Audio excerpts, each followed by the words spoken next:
Hi friends, welcome back to my channel. Happy morning. ఈరోజు Monday అంటేనే busy డేనే కదా. యాజ్ యూజువల్ నిద్రలేసి వాకిలంతా కడిగి ముగ్గేసి చెట్లకి అన్నిటికీ నీళ్ళు పోసేసి ఇంకా మధుకి చిన్నోడికి కాఫీ పెట్టినాను. వాళ్ళిద్దరికి కాఫీ, నాకి గ్రీన్ టీ పెట్టేసి ఇంకా లంచ్ ప్రిపరేషన్ స్టార్ట్ చేద్దామనేసి రైస్ పెట్టిన. రైస్ మళ్ళీ పప్పు వంకాయ సాంబార్ పెడదాము, ఇంకా నా టిఫిన్ ఇడ్లీ పెడతాను, సో దానికి మ్యాచ్ అవుతుంది అనేసి సాంబార్ తాలింపు వేసినాను ఫ్రెండ్స్. సరే ఇంకా చిన్నోడు కర్డ్ రైస్ అడిగినాను అనేసి ఇంకా కర్డ్ రైస్ చేద్దాము అని కర్డ్ రైస్ చేస్తూ ఉంటుంది. కర్డ్ రైస్లో పొమగ్రానైట్ వేస్తే చాలా బాగుంటుంది. తాలింపు అప్పుడు వేయకూడదు, లాస్ట్లో వేయాలి. అప్పుడు దించేటప్పుడు వేస్తే ఇంకా టేస్ట్ బాగుంటుంది ఫ్రెండ్స్. తాలింపు చేసేసినాను. చేసి యాజ్ యూజువల్ మా లూనాకి రోజులు వేస్తేనే కాల్షియం ట్యాబ్లెట్ కావాలి.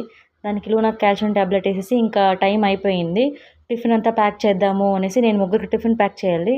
Idli, white rice, curd rice, sambar. ఇదే ఫ్రెండ్స్ ఈరోజు tiffin and lunch. Okay, bye.